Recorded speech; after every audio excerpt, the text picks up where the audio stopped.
केस गळणं, गुडघेदुखी, स्किनशी related problem आजकाल हे प्रत्येक घरात आपल्याला बघायला मिळतं. त्यासाठी आपल्या शरीरात काही पोषक घटकांची कमतरता असते. ती पूर्ण करण्यासाठी आपण आपल्या रोजच्या आहारात थोडेफार चेंजेस केले तर आपल्याला मदत होऊ शकते. त्यासाठीच आपली आजची रेसिपी आहे. चला तर करूयात सुरुवात. गॅसवर एक कढई गरम करायला ठेवली. त्यामध्ये घालून घेते मी 2 चमचे भोपळ्याच्या बिया, 2 चमचे सूर्यफुलाच्या बिया. मंद गॅसवर आपल्याला या भाजून घ्यायच्या आहेत. तर तुम्हाला सगळ्यांना प्रश्न पडला असेल आजची रेसिपी नक्की काय आहे. तर आज आपण बनवतोय मोरिंगा लाडू.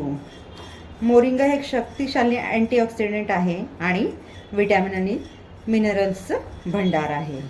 त्याला आपण शेवग्याची पावडर देखील म्हणू शकतो.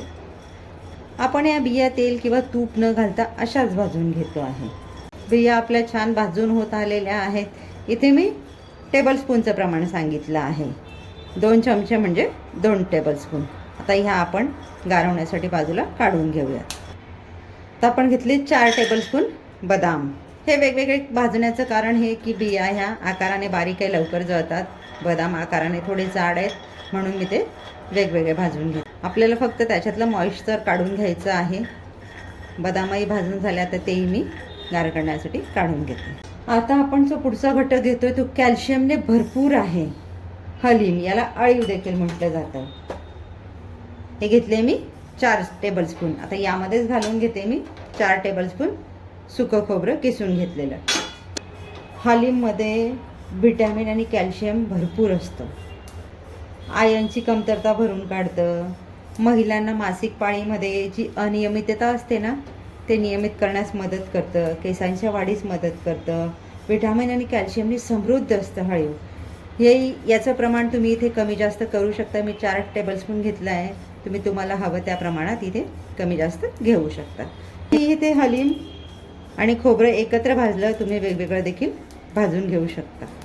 हलीम आणि खोबरं आपलं भाजून होताला खोबऱ्याचा आपला हलका रंग बदलला. आता हे मी एका भांड्यामध्ये गारवण्यासाठी काढून घेते.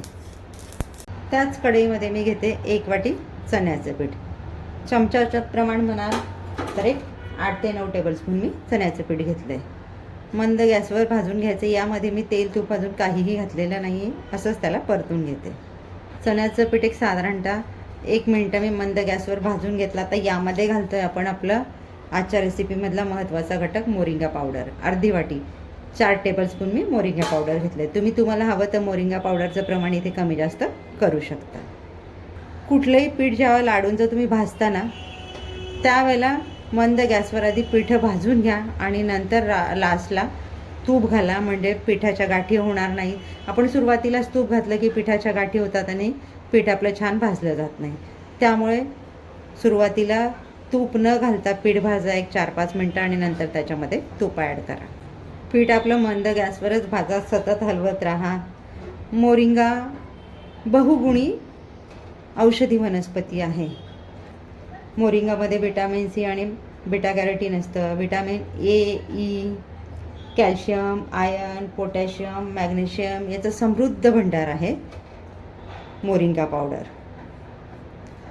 तुम्ही असे मोरिंगाचे लाडू बनवून रोज सकाळी खाऊ शकता किंवा पराठे बनवत असताना पराठ्यांमध्ये घालू शकता. शेवग्याची पावडर, शेवग्याच्या शेंगा किंवा शेवग्याची पानं याचा आहारात समावेश केल्याने आपल्याला भरपूर फायदा होतो. डायबिटीज नियंत्रणात राहण्यास मदत होते. हाय BP वाल्यांना मदत होते. हार्टचा प्रॉब्लेम ज्यांना असेल त्याच्यासाठी उपयुक्त आहे. यामध्ये फायबरचं प्रमाण भरपूर आहे. 2-3 मिनटं आपलं पीठ छान भाजून झालं. यामध्ये मी आता 2 ते 3 टेबलस्पून तूप घालून घेते. तूप घालून पुन्हा 2 ते 3 मिनटं आपल्याला मंद गॅसवर पीठ भाजून घ्यायचं. तर छान घमघमाट सुटायला लागलेला आहे. आपलं पीठ भाजून होत आलं आहे. इथे हा वेळ कमी जास्त होऊ शकतो. पिठाचा आपल्याला छान एक स्मेल यायला लागला, घमघमाट सुटायला लागला की आपल्याला गॅस घालवून द्यायचा आहे आणि पीठ दुसऱ्या भांड्यामध्ये काढून घ्यायचं आहे गार होण्यासाठी. गॅस घालवल्यानंतर पीठ कढईत ठेवू नका, कारण कढई तापलेली असते. पीठ जळण्याचे चान्सेस असतात. त्यामुळे दुसऱ्या भांड्यामध्ये लागलीच काढून घ्या. मगाशी माझे पिस्ते भाजायचे राहिले. मी 1 टेबलस्पून पिस्ता घेतलेला आहे आणि 1 टेबलस्पून बडीशोप.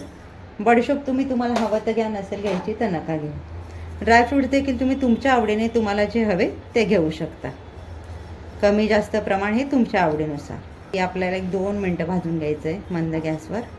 आपण भाजून घेतलेलं बदाम, पिस्ता, खोबरं, हलीम हे सर्व मिश्रण आता मिक्सरला वाटून घेणार आहोत, पण अगदी बारीक नाही, रवा टेक्स्चर असेल असं.